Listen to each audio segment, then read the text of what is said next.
The first whisper reached me in the form of a headline. Her name, my wife's, printed beside words like scandal and affair. I read it twice, slowly, my pulse steady. 7 years had passed since she slapped me in front of the crowd, her cap still on her head, my dignity scattered on the stage floor. I packed my life in a single night, vanished like a ghost, and came back as something no one recognized, the town's first billionaire. Success is a cruel disguise. People shake your hand, but they never forget the story of how you were humiliated. They wait for weakness. They search for cracks. But this headline, it wasn't about me. It was about her. She had fallen. And for the first time in years, I felt something close to satisfaction. Rumors poured in quickly, too quickly. Her affair with a married professor, the divorce that followed, the custody battle she was losing. Everyone who once clapped when she slapped me was now whispering about her downfall. But whispers weren't enough. I needed facts. I needed truth I could hold in my hands, cold and undeniable. So I read court filings, hired quiet investigators, followed trails of emails, bank transfers, recordings. The picture sharpened, a woman unraveling, affairs stacked on top of lies, debts hidden in accounts she thought no one would find.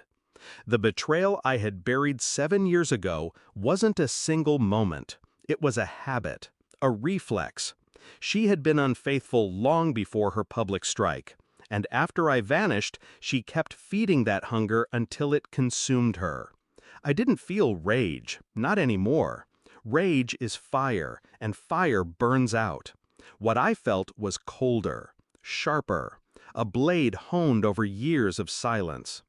I returned to the town quietly. No announcements, no grand entrances. Just a car that no one recognized and a face they tried to place but couldn't.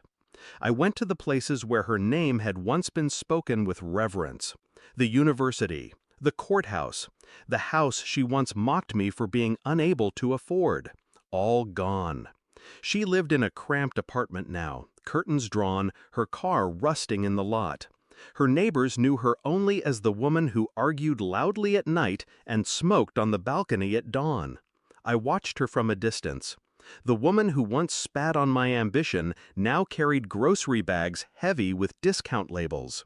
Still, I didn't confront her. Not yet. Confrontation is a weapon, and weapons should only be drawn at the right moment. Instead, I kept digging. Phone records, employment files, medical notes. Every detail carved into the portrait of a woman undone by her own choices. By the time I was finished, I held her entire ruin in my hands. I waited until she was in court, fighting for custody she was destined to lose. I sat in the back, silent, watching her search the room for familiar faces. Her eyes met mine. She froze. A flicker of recognition, confusion, fear. I didn't smile. I didn't nod. I simply set the folder down on the bench beside me. A folder thick with every document, every photo, every truth she had buried. When recess came, she approached me, trembling. "What do you want?" Her voice cracked.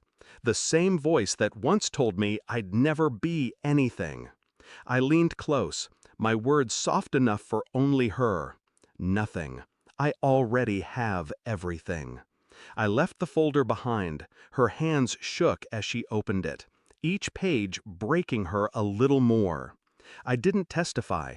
I didn't need to. The evidence was enough. The court saw it. Her ex-husband's lawyers devoured it. By the time the gavel struck, she had lost custody, her job, and her last shred of dignity. Outside, she found me by the courthouse steps. Her face was pale, her words desperate. "You ruined me!"